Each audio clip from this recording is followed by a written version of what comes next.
I used to think that life, at some point, settles into a steady rhythm, a predictable, comfortable beat. After 15 years of marriage, I believed I had reached that point. My name is Daniel Hayes, and up until a month ago, I thought I had everything figured out. I work in cybersecurity, a job that keeps me busy but pays well enough for a solid life in the suburbs. My wife, Emily, has been my partner in all things since we met in college. She's a financial analyst, smart and driven, and for most of our marriage, she was also my best friend. We had the kind of relationship people admired, at least, that's what I thought. Our life wasn't glamorous, but it was good. We had our routines, our inside jokes, our favorite takeout place that we ordered from every Friday night. We'd binge-watch crime dramas, debate the endings, and fall asleep on the couch more often than in our actual bed. We never had kids, not for lack of trying, but after years of failed attempts, we settled into a life that was just us, and that was okay. Or at least, I thought it was. The first crack. Looking back, maybe the first sign was how often Emily started working late. At first, it made sense. She was gunning for a promotion, putting in the hours, and I wanted to support her. But then it became all the time, late nights, last-minute meetings, weekends spent catching up at the office. She started dressing differently, too. Not in a bad way, just more effort. More perfume. Clothes I hadn't seen before. She'd always been stylish, but now she was wearing things that felt more intentional, as if she were dressing for someone instead of just getting ready for work. Then there was the phone. Emily was never secretive about her phone before. She'd leave it on the counter while she cooked, or in the bathroom while she showered. But now? It was always with her. Always face down. One night, as we sat on the couch watching a show, her phone buzzed. She glanced at it, pressed the power button, and set it down. "Work stuff?" I asked casually. She hesitated, which was unlike her, then nodded. "Yeah, just some project details. Nothing important." Something about the way she said it made my stomach tighten. Still, I told myself not to overthink it. Emily had never given me a reason to doubt her. Maybe she was just stressed. Maybe I was being paranoid. The missing piece. The next weekend, I decided to surprise her. She'd been so busy lately, and I figured a small gesture might bring us back to normal. I booked a dinner reservation at her favorite restaurant and picked up a bottle of her favorite wine on the way home. She wasn't there when I got back. I checked my phone. No text, no missed calls. She had said she'd be home early that night, that she wanted a break from work. I waited. An hour passed. Then 2. At 9:30, I finally heard the front door unlock. Emily walked in, looking flushed, hair slightly out of place. She didn't see me at first, she was busy checking her phone. "Hey," I said. She startled, then gave me a quick smile. "Oh, hey. I didn't expect you to be up." I frowned. "It's not even 10. She set her purse down, then walked over and kissed my cheek. "Long day at work." "Just exhausted." "Where were you?" She blinked. Just for a second, but long enough for me to see it. That flicker of something, a calculation. "Just grabbed a drink with some coworkers after the meeting," she said smoothly. "You know how it is." Something in my gut twisted. "Who was there?" I asked casually, watching her reaction. Her smile didn't falter, but she was too nonchalant. "Oh, just the usual team. Tom, Rachel, some others. We just needed to unwind." It wasn't a bad answer. But something felt off. And then, 2 things happened that I couldn't ignore. First, her phone buzzed again. She glanced at it, lips pressing together before she flipped it face down without responding. Second, when she went to the bathroom to change, I noticed something peeking out of her purse, a hotel keycard. I felt a chill crawl up my spine. Emily and I hadn't been to a hotel in months. I stared at the keycard, my mind racing. It could have been work-related, I told myself. A business trip I forgot about. A mistake. But deep down, I knew. This was the moment. The first real crack in the life I thought I had. And the worst part? I had no idea just how deep the betrayal ran. I wish I could say I reacted like a calm, rational man when I saw the hotel keycard in Emily's purse. I wish I could say I picked it up, examined it carefully, and approached my wife with a level-headed question like, "Hey honey, why do you have this?" But that's not what happened. Instead, I just stared at it. My fingers hovered over the edge of her purse, my breathing shallow, my heart slamming against my ribs like it was trying to break free. The small, plastic rectangle peeked out, taunting me. I didn't touch it. I was too afraid. Afraid that the second I picked it up, I would be forced to acknowledge what my gut was already screaming at me.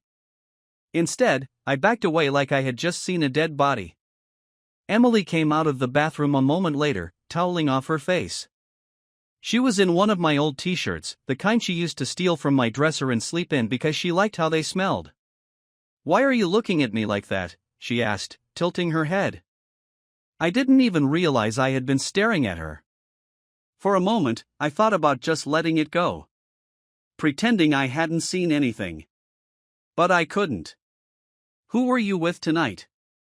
I asked again, this time carefully watching her reaction. She frowned. "I already told you. Just some co-workers." "And you went to a bar?" "Yeah," she said, the irritation creeping into her voice. "Daniel, I told you I was just unwinding after a long day. Why are you grilling me?" "Because there's a hotel keycard in your purse," I wanted to say. Instead, I forced myself to breathe. "Which bar?" She hesitated for a second, just a fraction of a moment, but I saw it. It was subtle. That tiny pause, like her brain was buffering, trying to decide on the right answer. Then she rolled her eyes. "Why does it matter?" "You don't even know half the places I go with my team." She was right. I didn't. But I also knew that when people lie, they get defensive. "I was just wondering if it was that place on 7th, I said, testing her. "Yeah, exactly. "The one on 7th, she answered immediately. "Except I made that up. There wasn't a bar on 7th. A sick feeling spread in my gut. Emily was lying. But I still didn't say anything about the key card. Not yet. The evidence piles up. That night, I barely slept. Emily was out like a light, her back to me, her breathing slow and steady. I lay on my side, staring at the ceiling, my mind running in circles. I knew what I had to do. I needed proof. The next morning, I woke up early and left for work without saying much. I could tell Emily noticed something was off, but she didn't push it. Maybe she thought I was just in a bad mood.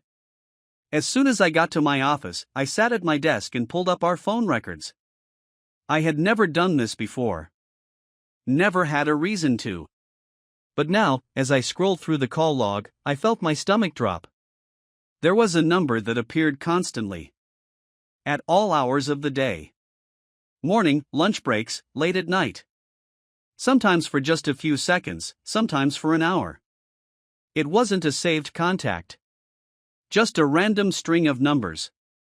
I copied it, pulled out my phone, and pasted it into Google. A few seconds later, a result popped up: luxury suites and hotel, downtown. The blood drained from my face. Emily wasn't just lying about last night.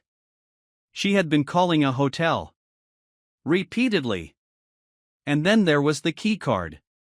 It was all adding up. I swallowed the bile in my throat and sat there for a long moment, staring at the screen. Then, I made a decision. The final piece of the puzzle. That night, I told Emily I had to work late. She didn't question it. In fact, she barely looked up from her phone when I told her. "Okay," she said. "See you later." That was it. No concern. No curiosity. Just a casual dismissal. It stung more than I expected. Instead of going to my office, I drove downtown. I parked a block away from the luxury suites and hotel and sat in my car, my hands gripping the steering wheel so tightly that my knuckles turned white. I don't know how long I stayed like that. It felt ridiculous. I felt ridiculous. I wasn't a private investigator. I wasn't some guy in a movie, sneaking around catching his cheating wife in the act. I was just a man who needed to see. After a few minutes, I forced myself out of the car and walked toward the hotel entrance. The lobby was quiet, the air thick with expensive cologne and the faint scent of fresh linen. I approached the front desk, trying to keep my voice steady. "Hi, I think my wife left her keycard here by accident. Emily Hayes? Room number?" The receptionist barely glanced up. "We can't give out guest information, sir." "Right, of course." I forced a smile. "But, do you have a lost and found?" "She was here last night." That made her pause. She gave me a look, then typed something into her computer. "I can't confirm or deny if your wife was here," she said carefully. But she didn't deny it, either. I nodded slowly. "Okay. Thanks anyway." I turned to leave, my heart pounding. And then, "Sir?" I stopped. The receptionist hesitated. Then she slid a small bill across the counter. A hotel receipt. For room 214. Dated last night. Paid under a different name. But I recognized the credit card number. It was Emily's. The collapse. I don't remember walking back to my car. I don't remember driving home. All I remember is sitting on the couch in the dark, staring at the receipt in my hands. Emily came home an hour later, her heels clicking against the tile floor. "Hey," she called. "You still up?" I didn't answer. She walked into the living room, pausing when she saw me. "What's wrong?" I lifted my head and tossed the receipt onto the coffee table. It landed face up. The name, the date, the room number, everything visible. Emily froze. Her breath hitched. She didn't say anything. She didn't need to. Because in that moment, we both knew. She was caught. And whatever came next was going to change everything. I always thought that if something like this ever happened, if my wife ever cheated on me, I would know exactly what to say. I had imagined that I would explode in rage, scream, call her every name in the book. Or maybe I would go completely silent, pack my things, and walk away without a word. But when Emily stood in front of me, frozen in place, her eyes darting between me and the hotel receipt on the table, I didn't do either of those things. I just sat there. Silent. Waiting. She finally broke the silence. "Where did you get that?" Her voice was barely above a whisper. "Does it matter?" I replied flatly. Emily didn't answer. Her breathing had quickened, and I could see the way her fingers twitched, how she was resisting the urge to snatch the receipt off the table. I leaned forward, resting my elbows on my knees, staring at her. "Who is he?" I asked. My voice was calm. Too calm. She swallowed. "Daniel, I..." "Don't lie to me," I cut her off. "Not anymore." She clamped her mouth shut. The weight of the moment was crushing, suffocating. I could see the gears turning in her head, the mental calculation she was making. Do I deny? Do I tell the truth? How much does he already know? I had spent the last 2 weeks watching my wife lie to my face. I had read the phone logs, seen the way she guarded her texts. And now, standing here, caught in the act, she was still considering how to spin it. That's what broke me. Not the betrayal itself. Not the fact that she had slept with someone else. But the fact that even now, she was still trying to control the story. I exhaled sharply and stood up. You know what? I don't even care about the details. Emily flinched. Daniel. Save it, I snapped, my voice finally rising. I don't want your excuses. I don't want your justifications. I just want to know one thing. Her lips parted slightly. I took a step toward her, my heart pounding. Was it worth it? She blinked, clearly caught off guard. What? Was it worth throwing away 15 years of marriage? I asked, my voice shaking now. Was it worth all the lies, all the sneaking around? Was he worth it? Emily opened her mouth, closed it, then shook her head.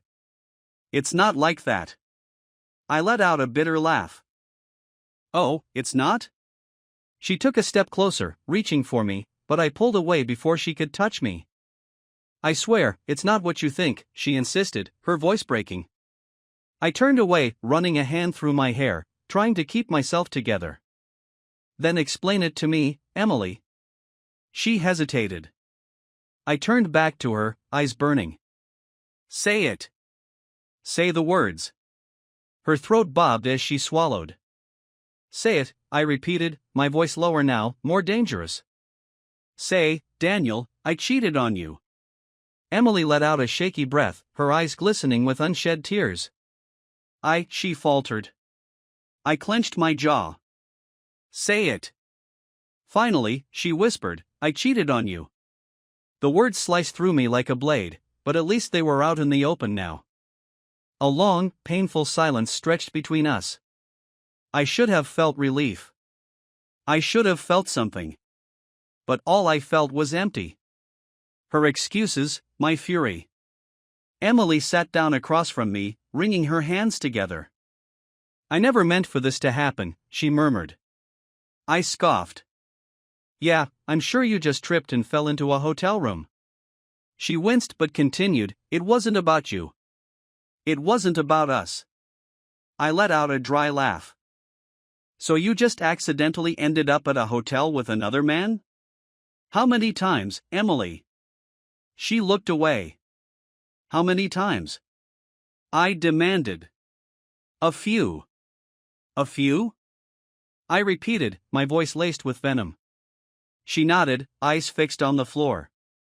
A cold, bitter rage settled over me. How long? I pressed. She hesitated. A couple of months. Months? My wife had been sneaking around for months. I stood up abruptly, running both hands over my face, trying to push down the overwhelming urge to smash something. Emily was crying now, silent tears running down her cheeks. I was lost, Daniel. I felt. Oh, don't, I cut her off, my voice shaking. Don't you dare try to make this about your feelings. She swallowed. You could have talked to me, I said, my voice raw. You could have told me something was wrong. But instead, you chose to. I couldn't even finish the sentence. She buried her face in her hands. I know I messed up. I know I hurt you. I let out a bitter laugh. Hurt me? Emily, you destroyed me. She looked up, her tear-streaked face filled with desperation. But I still love you. Something inside me snapped. No, you don't, I said coldly. She recoiled like I had struck her. You don't love me, I continued, my voice eerily calm. You love what I give you. The stability. The comfort. The life we built. But if you truly loved me, you wouldn't have done this. Emily's face crumpled. Daniel, please. I shook my head. No. There's no coming back from this. The decision. I should have felt something. Sadness. Anger. Anything. But all I felt was done. I had spent weeks drowning in suspicion, in fear, in pain. But now, the truth was out, and I just let go. Emily watched me with wide, tear-filled eyes. What are you saying? I inhaled sharply. I'm saying it's over. She gasped, shaking her head. No. No, we can fix this. We can go to therapy. I'll do anything, Daniel, please. I sighed, rubbing my temple. I don't want to fix this, Emily. Her face crumbled. I stood up, heading for the bedroom. Where are you going? She asked, panicked. To pack. She let out a choked sob. No. You can't just leave. We're married. I stopped at the doorway and turned to look at her. Not anymore. Then I walked away, leaving her sobbing in the living room. I didn't feel relief. I didn't feel satisfaction. I just felt empty. But for the first time in weeks, I knew exactly what I had to do. I thought walking out of that room, out of our home, would bring me some kind of peace. Maybe even satisfaction. But as I drove aimlessly through the dark streets, my mind kept looping back to Emily's face, the shock, the desperation, the raw panic in her voice as she begged me not to leave. But that wasn't my problem anymore. For the first time in 15 years, Emily wasn't my problem anymore. That realization should have felt freeing. Instead, it felt like a lead weight pressing down on my chest. I pulled into an empty parking lot outside an all-night diner. My hands were gripping the steering wheel so hard my knuckles had turned white. I had to make a choice. What was next? The struggle between anger and pain. I sat in that car for what felt like hours, my mind racing between two extremes. One part of me wanted revenge. The kind of revenge that would make Emily feel a fraction of the humiliation and betrayal she had put me through. I had proof texts, call logs, the damn hotel receipt. If I sent those out to the right people, her family, her boss, her closest friends, her reputation would crumble in an instant. I imagined the looks of disgust, the judgment, the whispers behind her back. Wouldn't that be fair? Wouldn't that be what she deserved? But then there was the other part of me, the one that was exhausted. The one that was too damn tired to play these games. Revenge required effort. It required energy, and right now, I felt like I had nothing left to give. What was I trying to prove? That I could hurt her just as badly as she had hurt me? That I could make her life a living hell? What would that even accomplish? Nothing. She would still be the woman who betrayed me. I would still be the man picking up the pieces of my life. Nothing would change. And that's when I decided. I wasn't going to waste another second on Emily Hayes. I pulled out my phone, scrolled through my contacts, and hit delete on her number. Then I started the car and drove. A cold, silent exit. By the time I reached my best friend Mark's house, it was nearly 3 a.m. The lights were still on, I knew he'd be up. Mark had always been a night owl. He was also the only person I trusted enough to see me like this, broken, disoriented, barely holding myself together. I knocked, and within seconds, the door swung open. Mark took one look at me inside. Shit. I nodded. Yeah. Without another word, he stepped aside, letting me in. The second I sat down on his couch, my body finally caught up to my brain. Exhaustion crashed over me like a tidal wave. Mark sat across from me, waiting. He didn't push, didn't ask questions right away. That's what I liked about him. He let people talk when they were ready. After a few minutes of silence, I finally spoke. She cheated. Mark exhaled through his nose. Emily? I nodded. Damn, he muttered. I was hoping I was wrong. I frowned.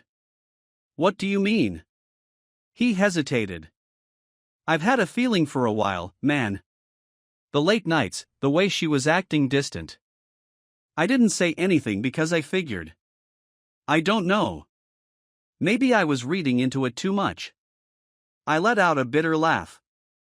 Guess you weren't. Mark ran a hand through his hair. What are you gonna do? I shrugged. Divorce her. Move on. He studied me for a long moment. No revenge? I shook my head. Not worth it. Mark nodded slowly, then stood up. Hold on. He walked over to his kitchen, grabbed 2 beers from the fridge, and handed me one. To fresh starts, he said, clinking his bottle against mine. I took a long sip. Fresh starts. The fallout. The next morning, I called a lawyer. I wanted things to be quick, clean. No drawn-out battles, no unnecessary drama. Emily and I didn't have kids, which made things simpler.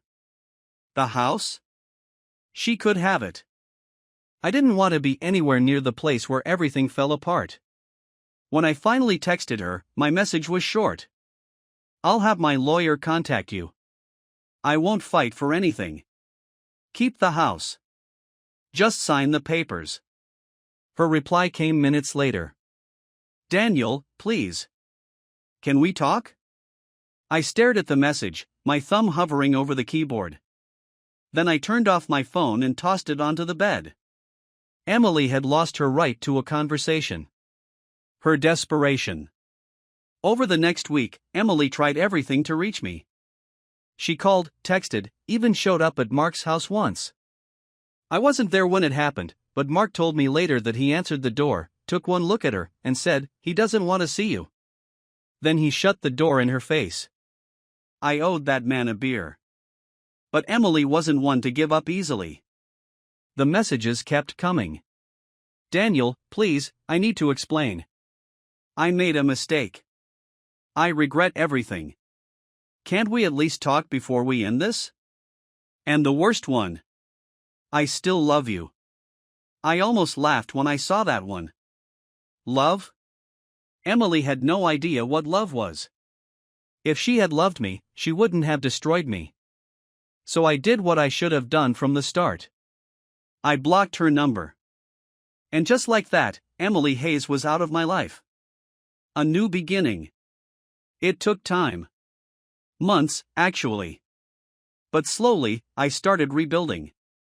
I got a new apartment, smaller, but mine. I focused on work, started going to the gym again, even reconnected with old friends I had lost touch with. At first, the loneliness was unbearable. I had spent 15 years with Emily. Every quiet night, every empty morning, was a reminder of what I had lost. But then, something strange happened. I realized that I wasn't actually mourning Emily. I was mourning the life I thought I had. The person I thought she was. And once I accepted that, I was free. Completely, finally free. One night, Mark dragged me out to a bar. Said I needed to get back out there, meet someone new.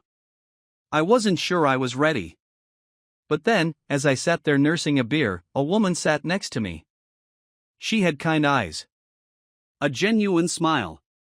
And for the first time in a long time, I didn't feel bitter. I just felt open. Hopeful. She extended her hand. "I'm Claire." I shook it. "Daniel." Maybe this was the start of something new. Or maybe it was just a moment. Either way, it didn't matter. Because for the first time in months, I wasn't thinking about Emily. I was thinking about me. And that felt like a victory. Months had passed since I had last seen or spoken to Emily.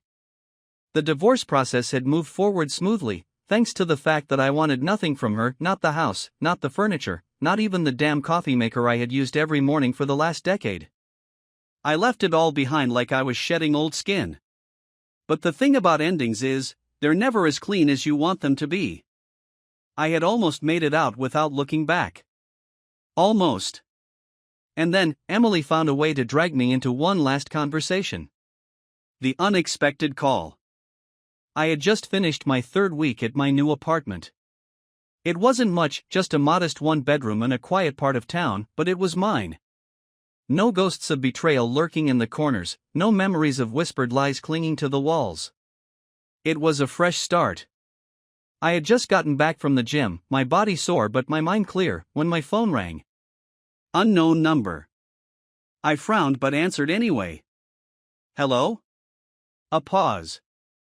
Then a voice I hadn't heard in months. "Daniel." "Emily." I nearly hung up right then and there. Instead, I exhaled through my nose and said, "What do you want?" I need to see you," she said, her voice shaky. "Please. Just one last time." I stared at the floor, my jaw clenching. We didn't need to do this. The papers were almost finalized. The past was exactly where it should be, behind me. But something in me, some lingering piece of the man who had once loved her, was curious. Why? I asked. I need closure, she said. And I think you do too. She wasn't wrong. As much as I had tried to bury it, there was still a part of me that wanted to know why. Why she had thrown away 15 years of marriage. Why she had lied to my face for months. Why she had chosen someone else when she had always told me I was enough. So, against my better judgment, I said, fine. We agreed to meet at a small cafe, the kind of neutral ground that made things feel less personal. I had no idea what I was walking into. Face to face. The moment I stepped into the cafe, I spotted her. She was sitting in the back, hands wrapped around a coffee cup, looking smaller than I remembered. When she saw me, she straightened, her lips parting slightly like she wasn't sure I would actually show up. I walked over and sat down across from her. No hug, no pleasantries. Just silence. Emily looked different. Not bad, just not mine anymore. Her hair was a little shorter, and there was something in her eyes, something hollow, something I couldn't quite place. She opened her mouth to speak, then closed it, gripping her cup tighter. I leaned back in my chair, folding my arms. You wanted to talk. So talk. She flinched but nodded. I don't even know where to start. How about the truth? I said coldly. Emily swallowed. I never meant to hurt you. I laughed, actually laughed. Yeah? Because cheating on your husband is usually a great way to show love and respect. Her face twisted with something, guilt, shame, maybe both.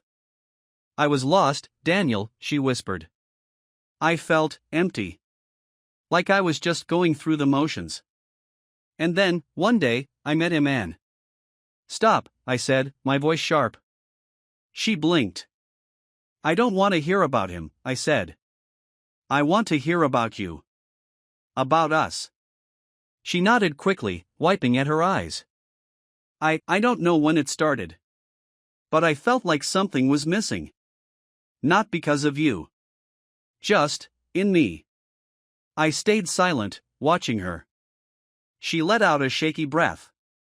And then I met someone who made me feel different. I clenched my jaw. Special? She hesitated, then nodded. I shook my head, looking away. You didn't need to cheat to find yourself, Emily. She looked down at her cup. I know. But I was selfish. I got caught up in the excitement. The attention. And once I crossed that line, I didn't know how to stop. My stomach twisted, but I kept my face neutral. She was telling me the truth. It was ugly, but it was the truth. Was he worth it? I asked. She flinched. No, she admitted. It ended a month after you left. It was never real. Just a distraction. A distraction. That's all I had been replaced with. A temporary fix. I exhaled slowly. So why am I here, Emily? She met my gaze, her eyes red-rimmed. Because I needed to tell you that I'm sorry. I stared at her, waiting for something inside me to change. Some kind of anger. Some kind of relief. But there was nothing. Just emptiness. I had spent so much time thinking about this moment, about what I would say when I finally got the answers I needed. But now, sitting here, I realized something. I didn't need anything from her anymore. Not an apology. Not an explanation. Not closure. Because closure isn't something you get from someone else.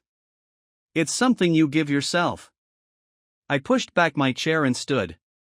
Emily's eyes widened. Daniel. I appreciate you telling me the truth, I said. But I don't need it. She looked heartbroken. You don't? I shook my head. I already made peace with this. With us. And I don't need anything from you to move on. Tears slipped down her cheeks. So this is really it? I nodded. Yeah. It is. For the first time in months, I felt free. I turned to leave, but before I could, Emily whispered, "I still love you." I stopped, my hands tightening into fists. Then I turned back and looked at her. "No, Emily," I said quietly. "You loved who I was. And you threw him away." Then I walked out of the cafe, not looking back. And this time, I knew I was never coming back. Walking out of that cafe felt like the final step in a long, brutal journey. No more questions. No more doubts. No more Emily. For months, I had been drowning in betrayal, anger, and self-doubt, but as I pushed through those glass doors and stepped out into the cool evening air, I realized something. I felt lighter. It wasn't happiness, not yet. It wasn't even relief. It was just quiet. For the first time in a long time, my mind wasn't consumed with thoughts of Emily, of her lies, of the life I had spent 15 years building, only to watch it crumble. She was behind me now. It was time to figure out what lay ahead. Picking up the pieces. I didn't go straight home after leaving the cafe. Instead, I drove to the one place that had become my sanctuary over the past few months, Mark's house. When I pulled into the driveway, I saw him sitting on the porch, a beer in one hand, his phone in the other. He glanced up as I stepped out of my car. "Took you long enough," he said. "Figured you'd show up here after that disaster of a meeting." I let out a breath, running a hand through my hair. "You knew I'd go?" He shrugged. "You're predictable." I scoffed but couldn't argue. He grabbed another beer from the cooler beside him and tossed it to me. "So? How was it?" I sat down in the chair next to him and cracked open the bottle. "Honestly? A waste of time." Mark took a sip of his drink, watching me carefully. "Closure?" I shook my head. "Didn't need it." She gave me a bunch of excuses. Talked about feeling empty and lost. Told me it wasn't about me. Mark raised an eyebrow. "You buy that?" I let out a dry laugh. "Doesn't matter. She did what she did. Nothing changes that." He nodded. "And how do you feel?" I thought about that for a moment, rolling the beer bottle between my hands. I hesitated, searching for the right word. Then I realized what it was. "Done." Mark smirked. "Good." I exhaled. "Yeah." We sat in silence for a while, drinking, watching the occasional car pass by. After a few minutes, Mark leaned back in his chair and said, "So what's next?" That was the real question, wasn't it? What was next? I had spent so long wrapped up in Emily's betrayal that I hadn't really thought about what came after. "I don't know," I admitted. Mark nodded like he had expected that answer. "Then I guess you start figuring it out. Starting over." In the weeks that followed, I did just that. I focused on me. For the first time in years, I wasn't thinking about someone else's needs, someone else's happiness. I hit the gym more, not to distract myself, but because it felt good. It reminded me that I was still in control of something, my body, my health, my future. I reconnected with old friends. The kind of people I had lost touch with because I had been too wrapped up in my marriage to realize I had let them slip away. I even took up new hobbies. Stupid things, little things like learning to cook something other than basic meals, like finally fixing up that old car in my garage that I had been meaning to get to for years. And slowly, piece by piece, I started feeling like a whole person again. But there was still one final test. Running into Emily. It happened on a random Saturday afternoon. I had gone to the grocery store, something I used to hate doing but now didn't mind. I was checking out when I heard her voice. "Daniel?" I turned. Emily stood a few feet away, a small basket of groceries in her hands. She looked different. Not in a bad way, just not mine anymore. I took a slow breath, waiting for the familiar pain, the anger, the regret. But it never came. Instead, all I felt was indifference. "Emily," I said simply. She studied me, like she was searching for something. How have you been? Good, I answered honestly. She nodded slowly. I'm glad. I could tell she wanted to say more. Maybe apologize again. Maybe try to explain herself one last time. But I didn't need it. I had already moved on. So I just gave her a small nod and said, "Take care, Emily." Then I turned and walked out of the store. And that was it. No dramatics. No last-minute confessions. No lingering pain. Just an ending. A real, final ending. A new beginning. Life kept moving forward, and for the first time in a long time, I was moving with it. A few months after that run-in, I met someone new. Her name was Claire. We met at a mutual friend's birthday party.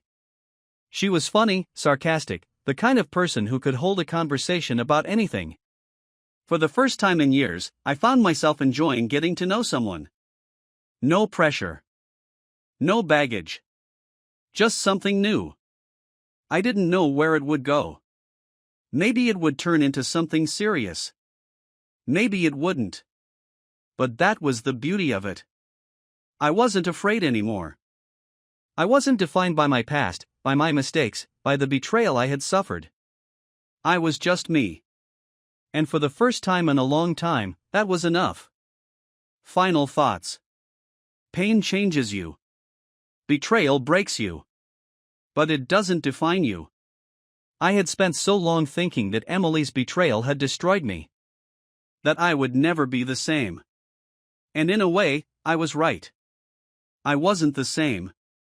I was stronger. Wiser. And free.